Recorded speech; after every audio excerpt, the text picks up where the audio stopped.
அனைவருக்கும் வணக்கம் நண்பர்களே. ராசி சக்கரத்தில் 4வதாக அமைந்திருக்கக்கூடிய ராசி இந்த கடகராசி.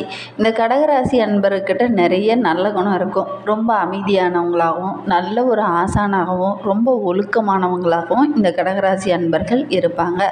அதே மாதிரி மற்றவங்களுக்கு உதவக்கூடிய ஒரு சுபாவம் இவங்களுக்கு நிறைய இருக்கும். மற்றவங்களுக்கு ஏதாவது ஒரு பரிதாபமாக இருந்தாங்க அப்படின்னா உடனடியாக போய் அவங்களுக்கு உதவுற அந்த மனப்பக்குவம் இந்த கடகராசி அன்பர்களுக்கு நிறையவே இருக்கும்.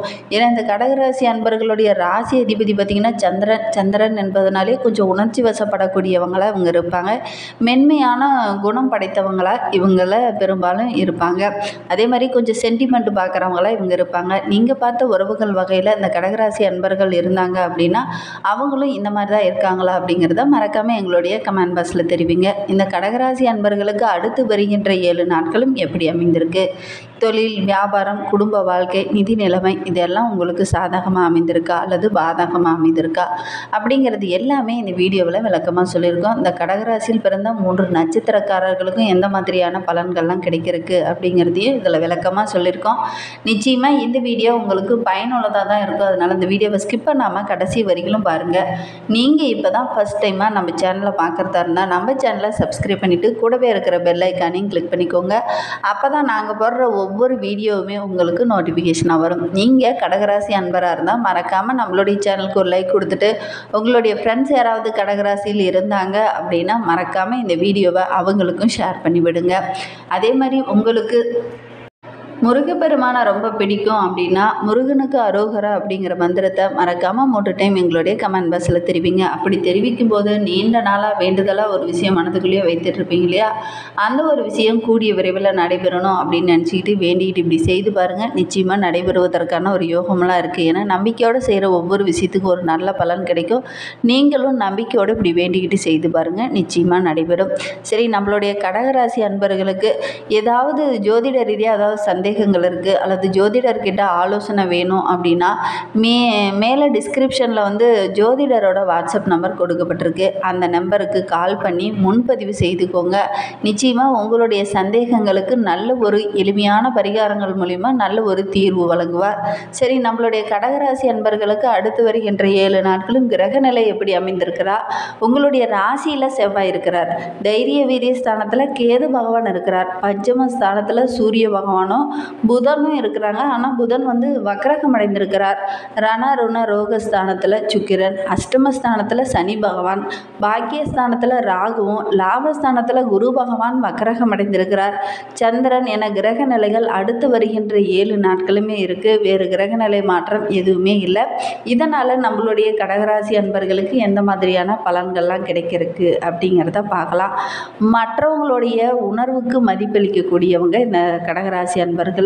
இவங்களுக்கு அடுத்து வருகின்ற 7 நாட்களும் எல்லா வகையிலும் நீங்கள் எதிர்பார்த்த அளவுக்கு நன்மை கிடைக்கக்கூடிய ஒரு வாரமாக தான் அடுத்து வருகின்ற வாரம் உங்களுக்கு அமைந்திருக்கு. பண வரத்து ஓரளவுக்கு திருப்திகரமாகவே இருக்கும். கொடுக்கல் வாங்கல்ல இருந்த அந்த சின்ன சின்ன பிரச்சனை இது எல்லாமே படிப்படியாக குறையும். நீண்ட நாட்களாக இருந்த அந்த கஷ்டம், பண கஷ்டம், மன கஷ்டம் இது எல்லாமே படிப்படியாக குறைய ஆரம்பிக்கும். எதையுமே நீங்கள் இந்த டைம் யோசித்து முடிவெடுப்பீங்க, சாமர்த்தியமாக சமாளிப்பீங்க. அதனால் உங்களுடைய மனோபலம், மனோதிடம், உங்களுடைய புத்திசாலித்தனம் இது எல்லாமே இந்த வாரத்தில் சிறப்பாக இருக்குது. அதனால் நீங்கள் எடுக்கும் ஒவ்வொரு காரியமே உங்களுக்கு சாதகமாக தான் அமைய இருக்குது. அரசாங்கம் மூலிமா கூட ஏதாவது ஒரு லாபம் இந்த டைமு கிடைக்கும். வெளியூர் மூலிமாவும் அல்லது வெளிநாட்டு பயணங்களும் உங்களுக்கு சாதகமாக இந்த டைமு முடியும். அதேமாதிரி வழக்கு விவகாரங்களில் இருக்கிறவங்களுக்குலாம் நல்ல ஒரு சாதகமான பலன் இந்த டைமு கிடைக்கும். தொழில் வியாபாரத்தில் நல்ல ஒரு லாபம் கிடைக்கும். வாக்கு வன்மையால் புதிய வாடிக்கையாளர்கள் நிறைய கிடைப்பாங்க. தடைப்பட்ட ஆர்டர்லாம் கூட இந்த வாரத்தில் உங்களுக்கு கிடைக்கும். அரசாங்க ரீதியில் இருந்த அந்த தேக்க நிலை, அந்த நிலை எல்லாமே இனி மாற இருக்குன்னு கூட சொல்லலாம். உத்தியோகத்தில் இருக்கிறவங்களுக்கு புதிய பதவி உயர்வோ அல்லது புதிய பொறுப்போ இந்த டைமு கிடைக்கும். மேல் அதிகாரிக்கிட்ட கொடுத்த வாக்க கரெக்டான டைமில் செய்து முடிப்பீங்க. அதனால் மேல் அதிகாரியோட பாராட்டும் இந்த டைமு கிடைக்கும். பணி சார்ந்த விஷயத்துக்காக வெளியில் சென்றவங்க, அதாவது அதாவது குடும்பத்தை விட்டு பிரிந்து வெளியில் எங்கேயாவது தங்கி வேலை செஞ்சிட்டு இருப்பீங்களா, அவங்கெல்லாம் இந்த டைமு உங்களுடைய குடும்பத்தோடு சேர்ந்து எங்கேயாவது ஆன்மீக தலங்களுக்கோ அல்லது சுற்றுலா தலங்களுக்கோ சென்று வருவதற்கான ஒரு சூழ்நிலை இந்த வாரத்தில் அமையும்.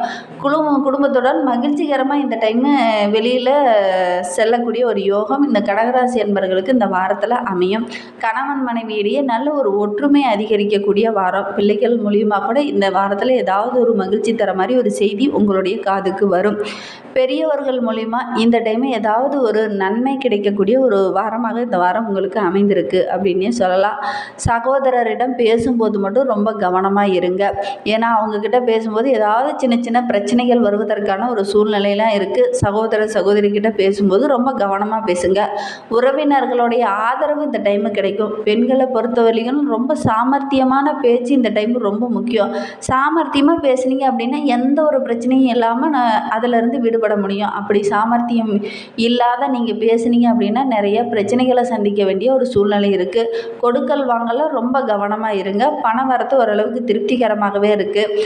கலைத்துறையை சார்ந்த நண்பர்கள் அடுத்து வருகின்ற 7 நாட்களும் ரொம்ப உற்சாகமாக செயல்படுவீங்க. அதே மாதிரி புதிய பதவியோ அல்லது பொறுப்போ இந்த டைமு கிடைக்கும். அதே மாதிரி ஏதாவது ஒரு சாதனை இந்த வாரத்தில் நீங்கள் செய்வீங்க. ஒரு சிலர்லாம் பார்த்தீங்கன்னா விருந்து கேளிக்கை நிகழ்ச்சியெலாம் கலந்து கொண்டு ரொம்ப மகிழ்ச்சிகரமாக செயல்படுவீங்க. மாணவர்களை பொறுத்தவரையிலும் புதிய நண்பர்கள் இந்த டைமு கிடைப்பாங்க. அதனால அந்த நண்பர் நல்ல ஒரு டேலண்டான நண்பராக இருப்பான். அவன் மூலிமா நல்ல ஒரு முன்னேற்றம் இந்த டைமு உங்களுக்கு கிடைக்கும். அந்த நண்பன் உங்களுக்கு உதவிகரமாக இருப்பான். அரசியல் துறையில் இருக்கிறவங்களுக்கு மன திருப்தியுடன் எடுத்த காரியங்கள் ஒவ்வொன்றுமே உங்களுக்கு சாதகமாக அமையும். அதே மாதிரி வெளியூர் பயணங்களும் உங்களுக்கு சாதகமாக தான் அமையும். மனதுக்கு பிடித்த ஒரு நபரை இந்த டைமு சந்திப்பீங்க. அவங்க மூலிமா கூட மகிழ்ச்சி தர மாதிரி ஏதாவது ஒரு செய்தி உங்களை தேடி வர இருக்குது. கடகராசியில் புனர்பூச நட்சத்திரத்தில் பிறந்தவங்களுக்கு அடுத்து வருகின்ற 7 நாட்களும் எப்படி அமைந்திருக்கு அப்படிங்கிறத பார்க்கலாம். குடும்பத்தில் சின்ன சின்ன வாக்குவாதங்கள் இந்த டைம் ஏற்படும். ரொம்ப கவனமாக பேசுவீங்க. ஒவ்வொரு விஷயத்தையும் ரொம்ப புத்திசாலித்தனமாக நீங்கள் செயல்படுவீங்க. அதனாலேயே என்னமோ இந்த வாரம் உங்களுக்கு நிறைய நன்மைகள் கிடைக்கிறதுக்கு அப்படின்னே சொல்லலாம். உறவினர்கள் நண்பர்களிடம் முக்கிய விஷயங்களை கொஞ்சம் ஆலோசனை கேட்டு அதன் பிரகாரம் நீங்கள் முடிவு எடுத்தீங்க அப்படின்னா நல்ல ஒரு பலன் இந்த டைமு கிடைக்கும். கணவன் மனைவியிலேயே சின்ன சின்ன வாக்குவாதங்கள் வருவதற்கான ஒரு சூழ்நிலை இருக்குது. கொஞ்சம் அனுசரித்து சென்றீங்கன்னா உங்களுக்கு சாதகமான பலன் கிடைக்கும். ஒரு சில நண்பர்கள்லாம் பழைய வாகனத்தை மாற்றிட்டு புதிய வாகனம் வாங்கலாம் அப்படின்னு நினச்சிட்டு இருப்பீங்க. கண்டிப்பாக அதற்கான முயற்சியில் ஈடுபடுங்க. புதிய வாகனம் வாங்குவதற்கான யோகமெல்லாம் இந்த புனர்பூசம் நட்சத்திரக்காரர்களுக்கு அமைந்திருக்கு. பூசம் நட்சத்திரக்காரர்களுக்கு அடுத்து வருகின்ற 7 நாட்களும் எதிர்பார்த்த ஒரு நல்ல தகவல் வரும் அப்படின்னுங்கிற நேரத்தில் கொஞ்சம் தாமதமாக வரும். இதனால் கொஞ்சம் மனக்கவலை உங்களுக்கு ஏற்படுவதற்கான ஒரு சூழ்நிலை இருக்குது. கூட இருக்கிறவங்க எந்த விஷயத்தையுமே சொல்லும்போது கொஞ்சம் கவனமாக சொல்லுங்கள். ஏன்னா நீங்கள் ஒரு விதத்தில் பேசுவீங்க, அவங்க வேறு மாதிரி புரிஞ்சுக்கிட்டு வேறு மாதிரி நடந்துக்கிறதுக்கான வாய்ப்பெலாம் இருக்குது. கொஞ்சம் கவனமாக பேசுங்க. ஒவ்வொரு விஷயத்தையும் பார்த்து பார்த்து நிதானமாக இருந்தீங்க அப்படின்னா இந்த வாரம் நல்ல ஒரு சாதகமான பலன் கிடைக்கும். பொருளாதார நிலையும் படிப்படியாக உயரக்கூடிய ஒரு காலகட்டமாக இது அமைந்திருக்கு அப்படின்னே சொல்லலாம். உங்களுடைய எதிர்பார்ப்புகள் அனைத்துமே இந்த வாரத்தில் நிறைவேறதுல கொஞ்சம் தாமதம் ஏற்படும். கடன் தொடர்பான பிரச்சனைகள் இந்த டைம் வருவதற்கான ஒரு சூழ்நிலையில் இருக்குது. கொஞ்சம் கவனமாக இருங்க. ஆயில்ய நட்சத்திரத்தில் பிறந்தவங்களுக்கு அடுத்து வருகின்ற 7 நாட்களும் உடல் நலத்தால் ரொம்ப பாதிக்கப்பட்டு இருந்தவங்க ஆரோக்கியத்தில் இருக்கிற அந்த சின்ன சின்ன பிரச்சனைகள் எல்லாமே படிப்படியாக குறைய ஆரம்பிக்கும். மனதில் இருந்த அந்த குழப்பமும் படிப்படியாக குறைய ஆரம்பிக்கும். அதே மாதிரி மற்றவங்கக்கிட்ட பழகும்போது கொஞ்சம் நிதானமாக பழகுங்க. விளையாட்டுத்தனமாகவோ அல்லது நகைச்சுவையாகவோ நீங்கள் பேச போய் அது ஏதாவது ஒரு பிரச்சனையை உண்டு பண்ணிடும். அதனால் முடிந்த அளவுக்கு மற்றவங்கக்கிட்ட பேசும்போது கொஞ்சம் நிதானமாக பேசுங்க. யோசித்து பேசுங்க. தொழில் வியாபாரத்தில் நல்ல ஒரு முன்னேற்றம் இருக்கும். தொழில் தொடர்பான காரியங்கள் உங்களுக்கு வெற்றியாக தான் அமையும். பொருளாதாரத்துலேயும் நல்ல ஒரு முன்னேற்றம் இருக்கும். பழைய பாக்கியெல்லாம் வசூலித்து ஒரு நிம்மதி பெருமூச்சு விடக்கூடிய ஒரு வாரம் அப்படின்னே சொல்லலாம். வியாபாரம் தொடர்பான சின்ன சின்ன பிரச்சனைகள் இதனால் வரைக்கும் இருந்திருக்கும். அந்த பிரச்சனை எல்லாமே இனி படிப்படியாக குறைய இருக்குது அப்படின்னே சொல்லலாம். இன்னும் உங்களுடைய வாழ்க்கை சிறப்பாக அமைய துர்க்கைக்கு வேப்பிலையை அர்ப்பணித்து பூஜித்து வழிபட்டுட்டு வாங்க. உங்களுடைய துன்பங்கள் அனைத்துமே படிப்படியாக குறைய ஆரம்பிக்கும். உங்களுடைய காரியத்தில் உள்ள அந்த தடைகள் தாமதம் இது எல்லாமே நீங்கி உங்களுக்கு வெற்றி கிடைக்கும். நம்பிக்கையோடு இது ஒன்று மட்டும் செய்துட்டு வாங்க. இந்த மாதிரி பயனுள்ள தகவலை நீங்கள் தொடர்ந்து கேட்கணும் அப்படின்னு நினச்சிங்கன்னா நம்ம சேனலை சப்ஸ்கிரைப் பண்ணிவிட்டு கூடவே இருக்கிற பெல் ஐக்கானையும் கிளிக் பண்ணிக்கோங்க. அப்போ தான் நாங்கள் போடுற ஒவ்வொரு வீடியோவுமே உங்களுக்கு நோட்டிஃபிகேஷனாக வரும். நீங்கள் கடகராசி நம்பராக இருந்தால் மறக்காமல் நம்மளுடைய சேனலுக்கு ஒரு லைக் கொடுத்துட்டு உங்களுடைய ஃப்ரெண்ட்ஸ் யாராவது கடகராசியில் இருந்தாங்க அப்படின்னா மறக்காமல் இந்த வீடியோவை அவங்களுக்கு ஷேர் பண்ணிவிடுங்க. கடகராசியில் எந்த நட்சத்திரத்தில் நீங்கள் பிறந்தீங்க அப்படிங்கிறத மறக்காமல் எங்களுடைய கமெண்ட் பாக்ஸில் தெரிவிங்க. தேங்க்யூ.